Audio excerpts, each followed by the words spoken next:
এখন রাসূল সাল্লাল্লাহু আলাইহি ওয়াসাল্লামের জন্মকে লক্ষ্য করে বা মৃত্যুকে লক্ষ্য করে কিছু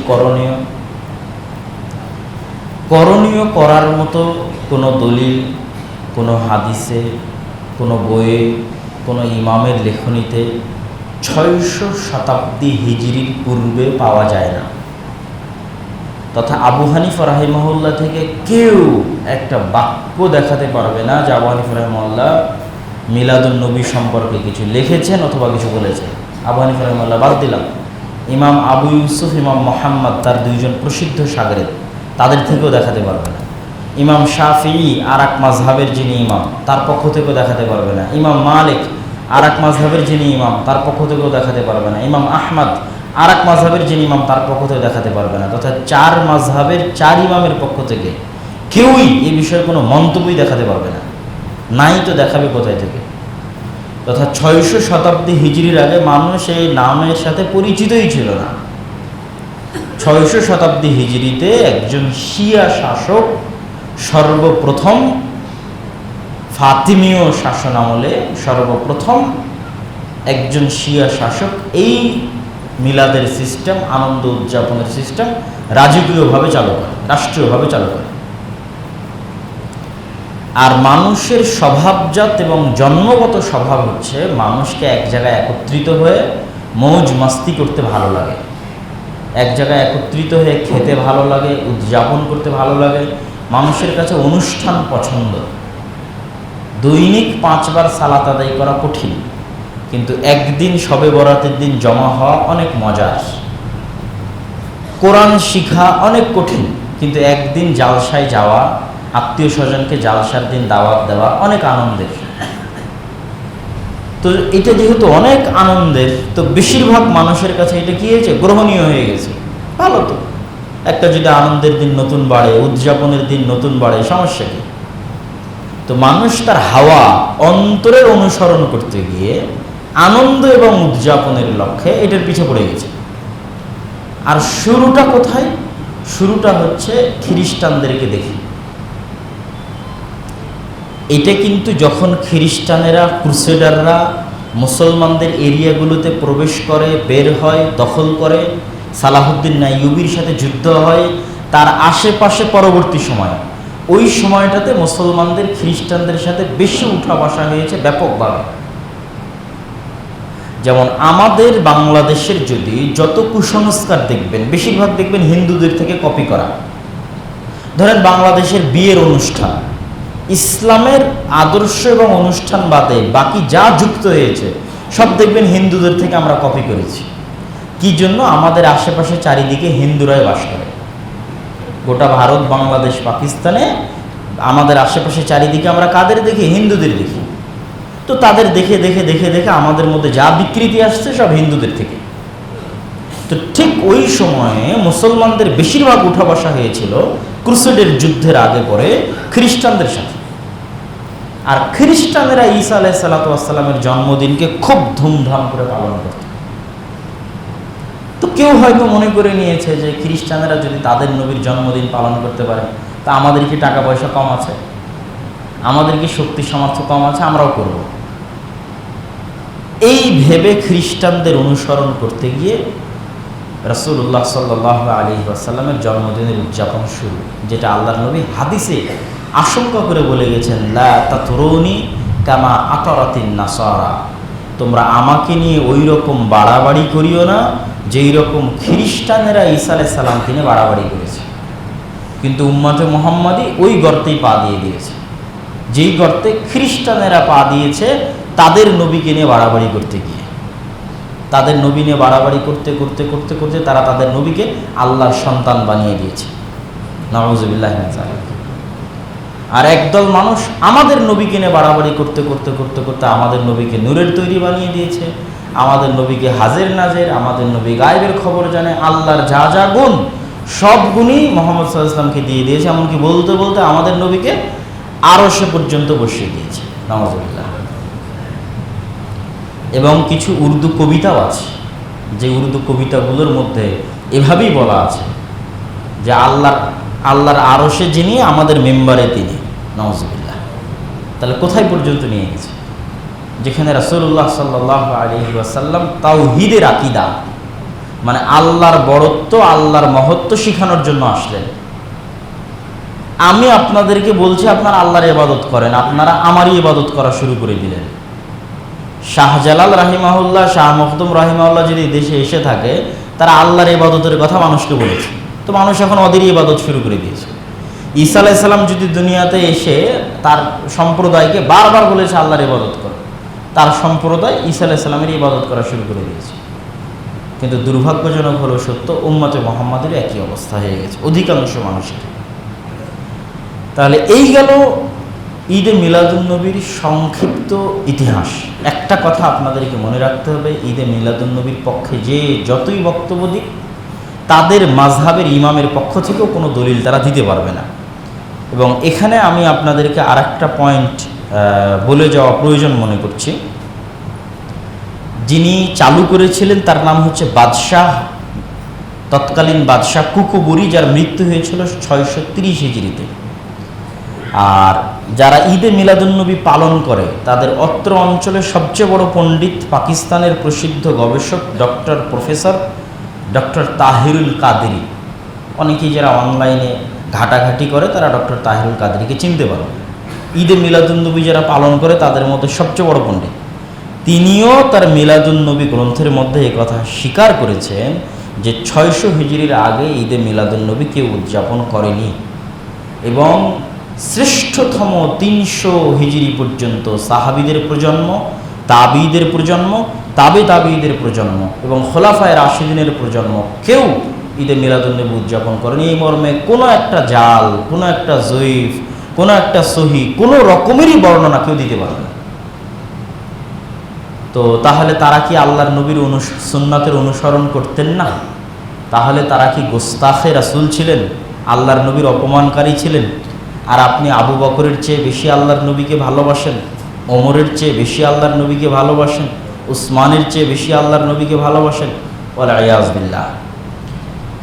আচ্ছা, রাসূলুল্লাহ সাল্লাল্লাহু আলাইহি ওয়াসাল্লামের পক্ষ থেকে একটা হাদিস, যেই হাদিসটা স্পষ্ট করে আরও যে রাসূল সাল্লাল্লাহু আলাইহি ওয়াসাল্লামের জন্ম সোমবারে, রাসূল সাল্লাল্লাহু আলাইহি ওয়াসাল্লামের মৃত্যু সোমবারে, রাসূল সাল্লাল্লাহু আলাইহি ওয়াসাল্লামকে নবুয়ত দেওয়া হয়েছে সোমবারে। আবু কাতাদা আল আনসারী রাদিয়াল্লাহু তাআলা আনহু থেকে বর্ণিত, তিনি বলেন, সুইলা রাসূলুল্লাহ সাল্লাল্লাহু আলাইহি ওয়াসাল্লাম আন সাওমি ইয়াউমিল ইথনাইন। আল্লাহর নবী সোমবার এবং বৃহস্পতিবার সিয়াম পালন করতেন।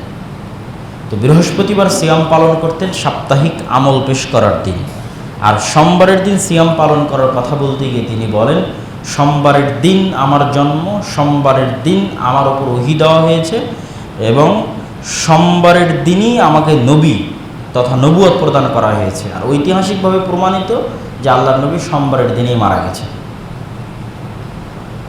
তো এই একটা দলিল, যেটা স্পষ্ট দলিল যে রাসূলুল্লাহ সাল্লাল্লাহু আলাইহি ওয়াসাল্লামের জন্ম সোমবারে, রাসূলুল্লাহ সাল্লাল্লাহু আলাইহি ওয়াসাল্লামকে নবুয়ত প্রদান করা হয়েছে সোমবারে, এবং রাসূলুল্লাহ সাল্লাল্লাহু আলাইহি ওয়াসাল্লাম মারা গেছেন সোমবারে। আমরা আমাদের এই আলোচনার শেষে চলে আসি। বিদআত ইসলামে অনেক ভয়ঙ্কর এবং অনেক ভয়াবহ। فإن خير الحديث كتاب الله وخير الهدى هدى محمد صلى الله عليه وسلم অথবা خير الهدي هدي محمد صلى الله عليه وسلم وشر الأمور محدثاتها। নিকৃষ্ট জিনিস হচ্ছে এই দিনে নতুন আবিষ্কৃত জিনিস। ওয়াকুল্লু মুহদাসাতিন বিদআহ, প্রত্যেক নতুন আবিষ্কৃত জিনিস বেদাত।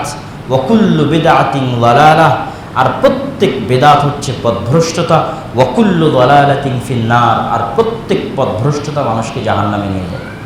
সব বক্তাই বক্তব্যে উঠে হাদিসটা পড়ে। এই হাদিসের মধ্যে আল্লাহর নবী বেদাতের কোনো ভাগ, কোনো প্রকার কিছুই করেন না। সকল নতুন আবিষ্কৃত জিনিস নিকৃষ্ট, সকল নতুন আবিষ্কৃত জিনিস এই দিনের মধ্যে বেদাত, সকল বেদাত পথভ্রষ্টতা, সকল বেদাত মানুষকে জাহান্নামে নিয়ে যায়। ওমান আহদাসা ফি আমরিনা হাদা মা লাইসা মিনহু ফাহুয়া রাদ্দুন, যে ব্যক্তি দিনের মধ্যে এমন কিছু আবিষ্কার করলো যা এই দিনের অন্তর্ভুক্ত নয়, তা বাতিল। মান আমিলা আমালান লাইসা আলাইহি আমরুনা ফাহুয়া রাদ্দুন, যে ব্যক্তি এমন কোনো কাজ করলো যেই কাজের উপর আমি মুহাম্মদ সাল্লাল্লাহু আলাইহি ওয়াসাল্লামের কোনো আদেশ নাই, তাহলে সেই কাজ বাতিল, সেই কাজ বাতিল। ইয়াকুম মুহদাসাতিল উমুর তোমরা সাবধান নতুন আবিষ্কৃত জিনিস থেকে। ফাইন্না কুল্লা মুহদাসাতিন বিদআহ, কেননা প্রত্যেক নতুন আবিষ্কৃত জিনিস বেদাত, এবং প্রত্যেক বেদাতি পথভ্রষ্টতা, এবং প্রত্যেক পথভ্রষ্টতায় মানুষকে জাহান্নামে নিয়ে যাবে। ওয়া আন্না হাযা সিরাতি মুস্তাকিমা, আর এটি আমার পথ সিরাতে মুস্তাকিম। ফাত্তাবিউহু, তোমরা এই সিরাতে মুস্তাকিমের অনুসরণ করো। ওয়ালা তাত্তাবিউস সুবুলা, সিরাতে মুস্তাকিম বাদে আশেপাশের চতুর্দিকের অন্য কোনো পথ অবলম্বন করিও না। ফাতাফাররাকা বিকুম আন সাবিলিহ, তাহলে তোমরা পথ ভ্রষ্ট হয়ে যাবে। ইহদিনাস সিরাতাল মুস্তাকিম, হে আল্লাহ আপনি আমাদেরকে সিরাতে মুস্তাকিম দেখান। সিরাতাল্লাযীনা আনআমতা আলাইহিম, ওই রাস্তা যেই রাস্তার উপর তারা চলে গেছে যাদের উপর আপনি দয়া করেছেন। তাহলে 600 হিজরির পরে যাদের জন্ম তাদের উপর আল্লাহ দয়া করেছে না সাহাবীদের উপর আল্লাহ দয়া করেছে? আপনি কি মনে করেন কাদের উপর আল্লাহ দয়া করেছে? সাহাবীদের উপর আল্লাহ দয়া করেছে, কেন তাদেরকে আল্লাহ নবীর সাহাবী হিসেবে চয়ন করা হয়েছে। তাহলে আল্লাযীনা আনআমতা আলাইহিম, ওদের রাস্তায় সিরাতে মুস্তাকিম যাদের উপর আল্লাহ দয়া করেছে। সাহাবীদের রাস্তা সিরাতে মুস্তাকিম, আবু বকর, ওমর, ওসমান, আলী যেই সুন্নাতের উপর ছিল আল্লাহর নবীর, সেটা সিরাতে মুস্তাকিম। তো যেহেতু সেই সময় ঈদে মিলাদুন্নবী ছিল না, সুতরাং ঈদে মিলাদুন্নবী সিরাতে মুস্তাকিমের বাইরে পথভ্রষ্ট রাস্তা, সিরাতে মুস্তাকিম নয়। যে রাস্তা মানুষকে কোথায় নিয়ে যাবে? জাহান্নামে নিয়ে যাবে। এখানে আমাদের মধ্যে একটা প্রশ্ন অনেক সময় দেখা দেয় যে তাহলে দুনিয়াবি যে বিষয়গুলো আবিষ্কার হয়েছে, আপনি তো ঠিকই বিমানে চড়ছেন, আপনি তো ঠিকই হেলিকপ্টারে মাইকে বক্তব্য দিচ্ছেন, ক্যামেরা দিয়ে ভিডিও করতেছেন, তাহলে কেন দিনের মধ্যে এগুলো কেন বেদাত নয়? দুনিয়ার ক্ষেত্রে হুকুম হচ্ছে হালাল এবং হারাম, আর দিনের ক্ষেত্রে হুকুম হচ্ছে সুন্নাত এবং বেদাত। অতি সহজ, অতি সিম্পল জিনিস। আপনাদের বোঝার ক্ষেত্রে এই ফর্মুলাটা যে কোনো জায়গায় ফেলে দিতে পারবেন যে হালাল হারাম এই হুকুমটা কিসের ক্ষেত্রে? দুনিয়ার ক্ষেত্রে। কিসের ক্ষেত্রে বলেন তো? দুনিয়ার ক্ষেত্রে। আর সুন্নাত আর বেদাত এই হুকুমটা কিসের ক্ষেত্রে? দিনের ক্ষেত্রে। সুন্নাত আর বেদাত এই হুকুমটা কিসের ক্ষেত্রে? দিনের ক্ষেত্রে। মানে এরকম ফতোয়া হবে না যে একসাথে হাত তুলে মোনাজাত করা হারাম, বরং ফতোয়া হবে একসাথে হাত তুলে মোনাজাত করা বেদাত। মানে এই জায়গায় হুকুম আরোপ হবে সুন্নাত অথবা বেদাত, কেননা এটা দিনের অংশ। আর হালাল আর হারামের হুকুম আরোপ হবে কোথায়? দুনিয়ার মধ্যে। তথা আপনার ব্যবসা বাণিজ্য, টাকা পয়সা যা বাইরে করতেছেন দুনিয়াবি জীবনে, ওগুলোর উপর হুকুম লাগবে হালাল না হারাম। হালাল হারামের ক্ষেত্রে মূলনীতি হচ্ছে আল্লাহর নবী যা হারাম করেছে তা বাদে সবই হালাল। এই জন্য উসুলে ফিকহে একটা কথা বলা হয় আল আসলু আল হিল, আসল হচ্ছে হালাল, সবই হালাল। প্রত্যেক জিনিসের মধ্যে আসলটা হচ্ছে হালাল। হারাম অতটুকুই যতটুকু আল্লাহ হারাম করেছে, হারাম অতটুকুই যতটুকু আল্লাহর নবী হারাম করেছে। কিন্তু আসল কি? আসল হচ্ছে হালাল, সবই হালাল। আপনার চোখের সামনে আশেপাশে যা দেখছেন সবই হালাল, শুধু অতটুকুই হারাম যতটুকু আল্লাহ এবং আল্লাহর নবী হারাম করেছে। তাহলে আল্লাহর নবীর যুগে বিরিয়ানি ছিল না, আল্লাহর নবীর যুগে বার্গার ছিল না, পিৎজা ছিল না, আল্লাহর নবীর যুগে আপনারা বাঙালিরা যা খান ইলিশ মাছ আল্লাহর নবীর ওখানে ছিল না, আরও অনেক কিছু ছিল না, যেগুলো আপনারা নতুন নতুন দিন দিন আবিষ্কার করতেছেন। তাহলে মানুষ কিয়ামত পর্যন্ত যা আবিষ্কার করবে সবই হারাম, অতটুকুই হারাম যতটুকু আল্লাহর নবী হারাম করে গেছে। ব্যবসার যত ধরন আপনি বের করবেন সবই হালাল, যতক্ষণ না আল্লাহর নবীর ফরম্যাটের মধ্যে পড়ে যাচ্ছে যে এটা হারাম, এটা হারাম, এটা হারাম। ধোঁকা থাকলে হারাম, জুয়া থাকলে হারাম, এরকম অসংখ্য। গোস্তের মধ্যে বলে দিয়েছে যে রক্ত হারাম, মৃত হারাম, শুকুর হারাম, শিকারী যেগুলো বাঘ ভাল্লুকের মতো হিংস্র প্রাণী সেগুলো হারাম, যাদের দাঁত আছে এরকম শিকার করতে পারে সেগুলো হারাম, যারা থাবা দিয়ে শিকার করে সেগুলো হারাম। এখন এ বাদে যা আছে সবই তোমরা খাও, এ বাদে যা আছে তোমরা যত আইটেম তৈরি করতে পারো, যত আইটেম আবিষ্কার করতে পারো, জমিন থেকে উৎপাদন করতে পারো, সবই হালাল। কুলু মিন তাইয়্যিবাতি মা রাযাকনাকুম, আমি তোমাদেরকে যা রিজিক দিয়েছি তা থেকে সবই হালাল, অতটুকুই হারাম যতটুকু আল্লাহ এবং আল্লাহর নবী হারাম করেছে। আর দিনের ক্ষেত্রে সবই বেদাত। আল আসলু আল বিদআহ, দিনের ক্ষেত্রে কি বললাম বলেন তো? সবই বেদাত, অতটুকুই সুন্নাত যতটুকু আল্লাহ এবং আল্লাহর নবী করতে বলেছে। সম্পূর্ণটা বিপরীত, সবই বেদাত। করতে হলে দলিল দিয়ে করতে হবে, দলিল নাই বেদাত, করার কোনো অপশনও নাই, সুযোগও নাই, চান্সও নাই। তখন আর এই প্রশ্ন করতে পারবেন না আপনি তো মসজিদ পাকা করেছেন, টাইল দিয়েছেন, ওগুলো বেদাত নয়, কোনো মুখ তুমুক হ্যান ত্যান। এগুলো হচ্ছে দুনিয়াবি বিষয়। দুনিয়াবি বিষয়ে যা আসবে সবই হালাল, অতটুকুই হারাম যতটুকু হারাম করা হয়েছে। তথা দুনিয়ার ক্ষেত্রে হারামের দলিল লাগবে, আর দিনের ক্ষেত্রে করার জন্য দলিল লাগবে, আর দুনিয়ার ক্ষেত্রে বিরত থাকার জন্য দলিল লাগবে। দুনিয়ার ক্ষেত্রে আপনি বলতে পারবেন এটা হারাম কোথায় দলিল দেখাও, এটা বলতে পারবেন না যে হালাল কোথায় দলিল দেখাও, এটা বলতে পারবেন না। দুনিয়ার ক্ষেত্রে যদি আপনি বলেন এটা যে হালাল দলিল দেখাও, এই কথা চলবে না। আপনি এটা বলতে পারবেন হারাম কোথায় দলিল দেখাও, হালালের কোনো দলিল পাবেন না, সবই হালাল। দলিল লাগবে কিসের? হারামের।